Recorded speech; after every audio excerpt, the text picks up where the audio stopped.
ഡോക്ടറും എഞ്ചിനീയറും ഒക്കെ ആകാനായിട്ട് parental pressure ഒരുപാട് കുട്ടിക്ക് കാണും. പക്ഷെ കുട്ടിക്ക് വേറെ ചോയ്സസ് ആയിരിക്കും ഉള്ളത്. What should we do?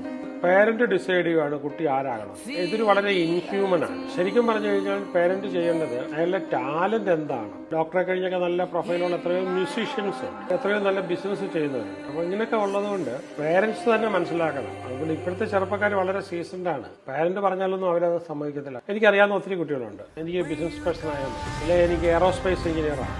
കുട്ടികൾ ഒരുപാട് ചോയ്സസ് പറയും. പേരന്റ്സ് ശ്രദ്ധിക്കേണ്ട ഒരു കാര്യം എന്ന് പറഞ്ഞാൽ നമ്മുടെ കാലത്ത് നമ്മുടെ അവിടെയുള്ള സൂപ്പർ മാർക്കറ്റിൽ ചെന്നാൽ നമുക്ക് 30 ഐറ്റംസേ ആകെ ഉണ്ടായി. പക്ഷെ ഇപ്പോഴത്തെ വാൾമാർട്ട് പോലുള്ള സൂപ്പർ മാർക്കറ്റിൽ നമ്മൾ ചെല്ലുകയാണെങ്കിൽ ഒരു 30,000 ഐറ്റംസ്.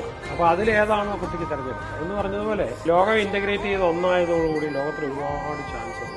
എല്ലാം നല്ലത് പേരന്റ്സ് എപ്പോഴും കുട്ടിയെ ഫോളോ ചെയ്യുക.